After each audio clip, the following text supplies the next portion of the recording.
Donc là on est en Grèce pour quelques jours, on est le 3 décembre. Le 3 décembre, on décolle quand? Le 11 décembre. Et la destination? Au Vietnam. Voilà, donc on va chez Steph, on va aller découvrir du coup son pays d'origine. Elle connaît parce que... Bah je connais, j'ai vécu que 13 ans là-bas. Et t'as été en 2019. Oui, en voilà. 2019. En 2019, elle a fait un petit voyage là-bas au Vietnam. Elle a encore de la famille sur place, donc on va être aidé quand on va arriver. On va y retrouver aussi... Camille, sa fille. Donc le 11 décembre, on file à Thessalonique avec une navette entre le camping où on va laisser Spirit. Et puis ensuite on prend l'avion direction Athènes. De Athènes on file à Singapour. Singapour on a une escale de 7 heures. 7 heures quoi. Oui mais c'est très joli là-bas. Ouais, super, on est enfermé dans l'aéroport, c'est très joli. Mais c'est une ville. Paysage. C'est une ville, l'aéroport est une ville. Oui, c'est beaucoup. Tu Apparemment, non, j'ai vu sur les vidéos et c'est marqué, c'est le plus beau aéroport du monde. Ok, on a quitté il y a quelques jours Istanbul. Là on avance vraiment très tranquillement, donc il n'y a vraiment rien, on filme pas grand chose. C'est vraiment l'histoire de prendre son temps, de se reposer un petit peu, de préparer les petites choses qu'il y a à préparer. On a acheté des sacs à dos qu'on a acheté à Decathlon, il faut acheter des chaussures. Il y a pas mal de petits trucs à préparer quand même. Le voyage aussi là-bas sur place, comment qu'on s'organise. Et on dormira donc chez les habitants, à l'hôtel, Airbnb, ce genre de choses. On fait un musée sur notre trajet. Ouais. On va y rester combien de temps? À peu près. Un mois dans chaque pays à peu près. Au Vietnam c'est 45 jours. Et les autres pays, comme on a un visa d'un mois, on va rester un mois. Quoi. Ouais, donc globalement 4 mois sur place. Oui. Et on reviendrait normalement fin avril. Ici en Grèce. Voilà, normalement. Parce que tu sais bien, on sait jamais trop où est-ce qu'on sera, voilà. quelle décision on prendra. Au fur et à mesure. Ça se trouve, au bout d'un mois, on aura marre, on sera rentré, mais... Ou bien tellement bien qu'on va rester. Ou peut-être bien qu'on va vivre sur place. Voilà, on sait pas. On verra. Donc là on est à 12 minutes de la frontière avec la Turquie. Honnêtement, on n'est pas triste de quitter la Turquie, mais quand même la Turquie a été un vrai coup de cœur pendant le voyage. Bah, c'est le pays où on a resté le plus longtemps, 3 mois.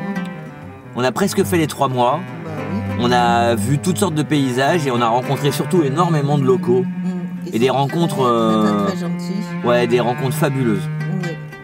Et en sachant qu'en 3 mois, on n'a pas tout fait la Turquie. Ah ouais, non, on n'a pas fait toute la Turquie. Il y a encore plein de choses qu'on aurait pu découvrir et qu'on découvrira peut-être lors de prochains voyages.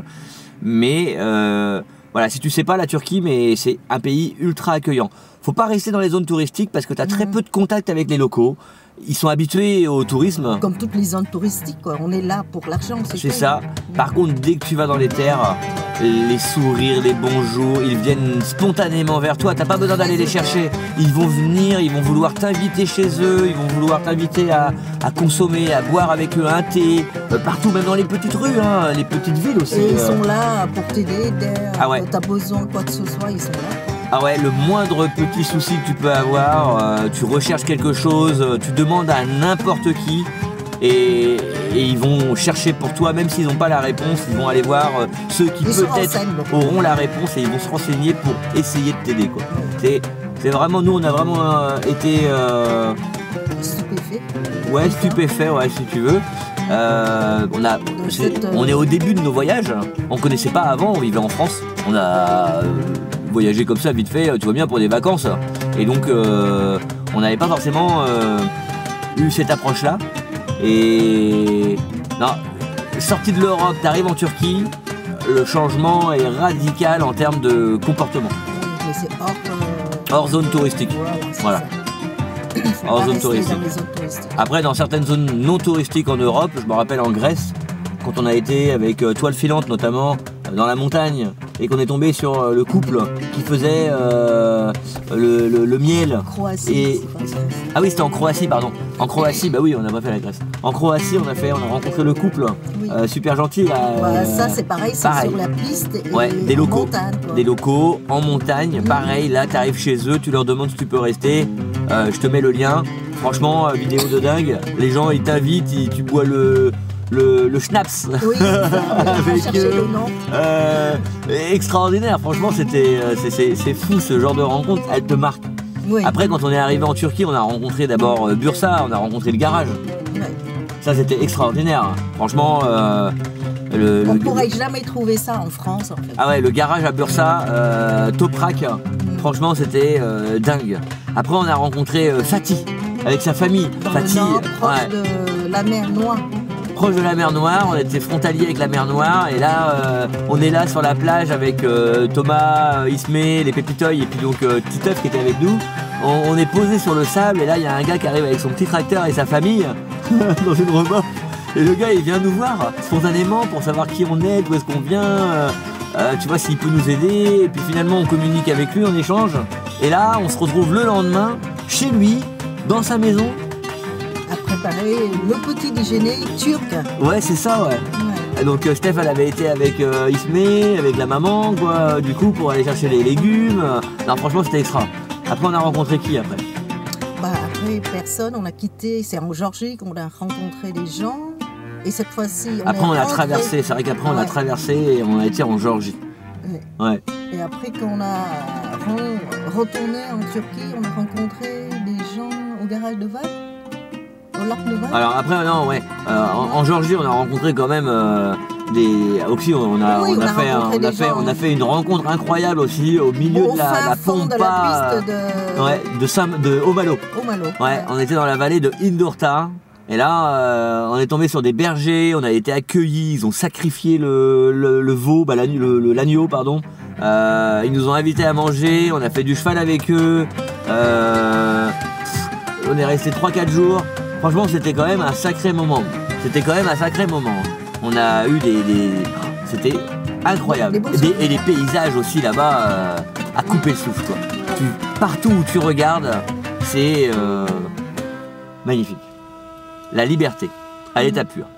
Après, on est revenu donc en Turquie.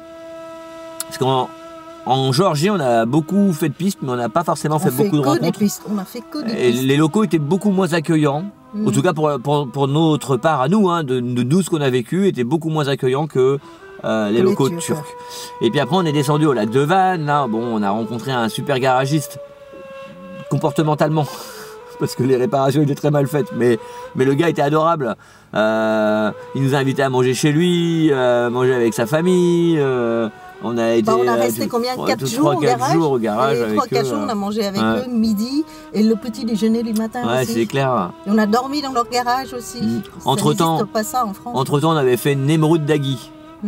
Parce qu'il y a eu le moment où on est arrivé au garage, le moment où il a fallu commander des pièces et donc du coup ça tombait sur le week-end. Donc on a été faire, pas Nemrut Dagui, on a été faire Nemrut Cratère, là où on a rencontré les ours. Moment fabuleux. Et en descendant de la montagne, alors qu'on n'avait plus de réseau, on s'arrête à Tapvan, donc le petit village, la petite ville si tu veux, qui est au bord du lac de Van. Ah oui, j'ai oublié ça moi. Steph, elle est chez Turk Telecom pour essayer de régler le problème de réseau qu'on n'a pas sur les téléphones. Il y a 2 jeunes qui passent sur la route en face.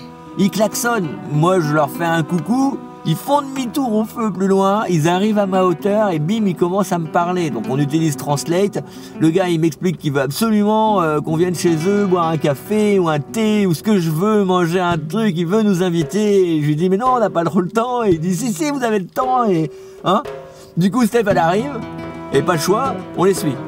Là on arrive, le petit jeune, du coup ils sont 2, ils ont une petite entreprise de tuning, de pièces automobiles. Et puis bah voilà, il est tout fier de nous montrer son petit magasin. Franchement c'était pareil, tu sais pas trop où te mettre. Il était tellement content qu'on soit avec lui que du coup il voulait nous donner à manger, donc nous on n'en voulait pas des gâteaux, on avait déjà mangé. Et il nous mettait les gâteaux, tu vois bien, vraiment presque dans la bouche.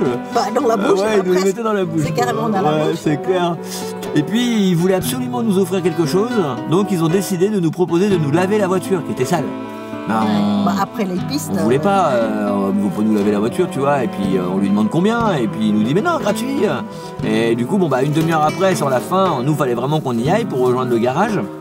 Là, on décide d'accepter, et on se retrouve donc à la station-service. Les deux jeunes commencent à nettoyer le 4x4, et il était bien sale en plus. Ils le nettoient super bien, et puis là, donc l'un des deux, celui qui nous avait invités, nous explique que en Turquie, quand on fait un cadeau, on refait un cadeau. Et celui qui a fait le cadeau reçoit un cadeau de celui qui a eu le cadeau, quoi. Et là, je me dis, il demande de l'argent. Donc je dis à Steph, vas-y, regarde combien, tu vois, mais combien tu veux. Et au début, c'était gratuit, donc ça nous embêtait un peu. Tu vois, ça paraissait pas honnête, quoi. Et là, il dit, non, no monnaie, juste un cadeau. Donc on a été chercher, qu'est-ce qu'on pouvait. Je lui ai proposé un t-shirt où on avait décrit Steph et Nico. Et là, émerveillé. Et je suis 24 ans, ils avaient. Super content. Et du coup, depuis, on envoie des petits messages. Voilà, il prend des nouvelles. Et donc, on lui a offert un t-shirt. Steph et Nico. Franchement, tu vois, des moments comme ça, c'est incroyable. Après, on a rencontré qui après? Mustapha. Et oui, Mustapha, le pêcheur, qui nous a amenés sur son bateau pour aller lever les filets et remettre les filets le lendemain matin. Il nous a aussi offert du poisson et plein de grenades. Franchement, un moment pareil, inoubliable. Après, on a descendu pour faire l'équilibrage de nos pneus dans le garage, et le vieux patron, il nous a offert le repas. Ah ouais, on avait un problème d'équilibrage sur les pneus, ça avait été mal fait, et donc on est tombé dans l'endroit où il y a tous les garages, dans une ville. Initialement, on s'était arrêté dans la ville parce que j'avais une fuite, ma jante arrière fuyait, et donc on avait été obligé de changer la jante pour mettre la roue de secours parce que la jante fuyait. Donc il fallait la réparer. Donc on s'est arrêté chez un spécialiste des jantes qui faisait de la réparation. Lui, impeccable, adorable, il a tout ressoudé, il a fait ça super propre, il a remonté les roues, il a échangé les pneus, impeccable. Et puis là, du coup, il nous faut l'équilibrage. Donc lui, il peut pas le faire, donc il appelle un garage qui peut le faire. On y va. Et là, le petit papy, je sais pas, 70 ans quoi, au moins, patron du garage qui était là, voilà, il sait qu'il est l'heure de manger, lui il a déjà mangé, et il veut absolument nous payer à manger. Donc, il nous emmène dans le petit réseau d'à côté, il nous paye à manger, et pour te dire, on a payé 800 TL pour l'équilibrage de tous les pneus. C'est équivalent, même pas 30 €. Voilà, 20 €. Et lui, 20 €. Et lui, il en a eu pour 15 € pour payer le repas. Et il a jamais voulu qu'on lui paye quoi que ce soit. Après le garage, là, on a repris notre route. On est arrivé en Cappadoce. Ah oui! La Cappadoce. On arrive au Cappadoce. Et là, en fait, les Bertins. Les Bertins et les Belges. Les Bertins et les Belges étaient arrivés avant nous dans l'après-midi, suivis d'étoiles filantes, mais eux-mêmes n'avaient pas assisté à la scène. Quand ils sont arrivés sur place, là, un petit monsieur s'était embourbé avec son petit tracteur dans les champs qui longeaient l'endroit où on allait dormir, nous, pour passer la nuit, en Cappadoce. Et donc, les Bertins ont été aider le petit papy avec les Belges à pousser la chariote et à réussir à sortir. Le petit monsieur, Ali.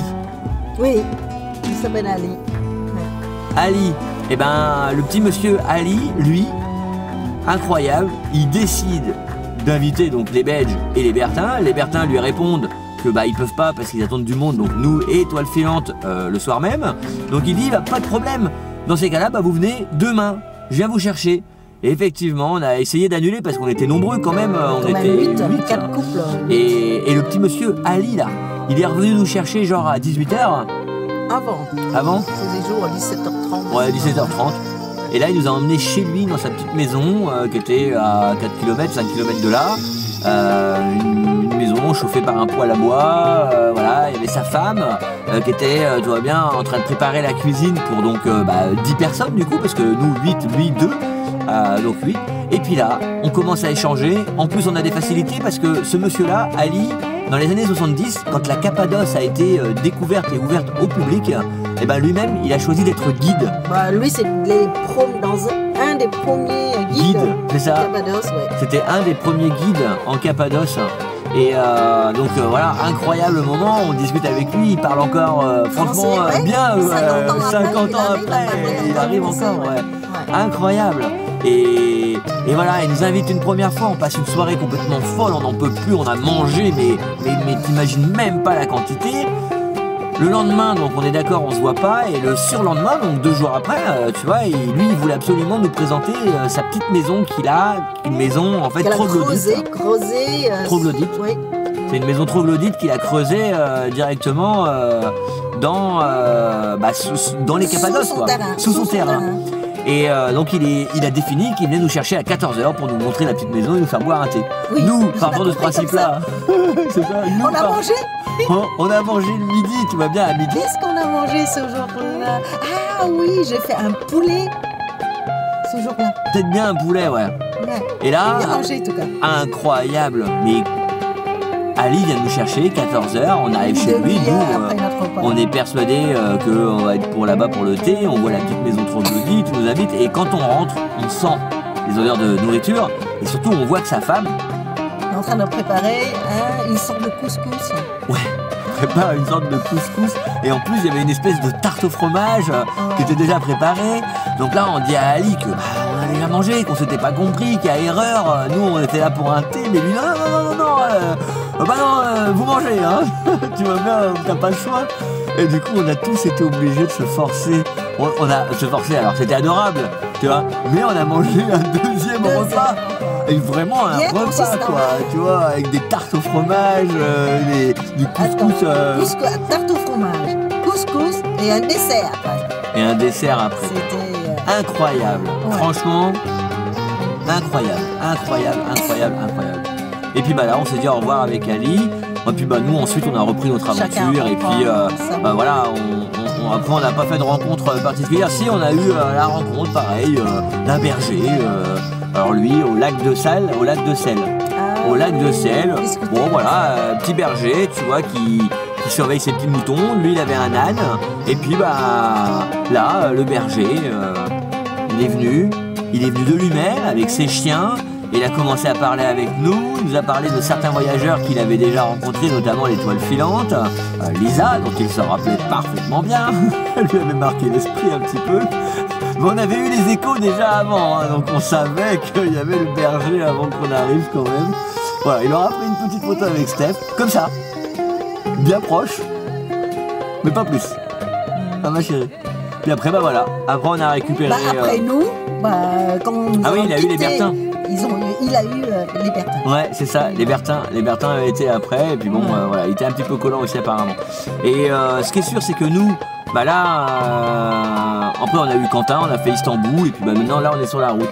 Et on est un petit peu triste de quitter la Turquie, parce que voilà, la Turquie c'était quand même... le temps n'est plus avec nous, on a eu franchement des très très beaux temps. Là, on arrive en hiver. Clairement, on voit bien la différence. On a eu la neige, on a eu de la pluie et du vent. Oh, on a eu la neige, la pluie, le vent, t'as raison. Et le soleil quand même avant. Mais aujourd'hui, il fait clair, mais il fait froid. Ouais, il fait froid et puis il n'y a pas de soleil. Ouais. Et puis voilà. Et c'est ça qui est extraordinaire dans le voyage, c'est que voilà, on peut s'attacher quand même. Oui. La Turquie nous aura marqué. Donc là maintenant, on te laisse. Et puis, on te remercie d'avoir regardé ce petit épisode d'entre-deux où on te raconte à quel point on a kiffé la Turquie. Et on te dit donc à la semaine prochaine. Regarde, au Vietnam. Et on te dit donc à la semaine prochaine au Vietnam.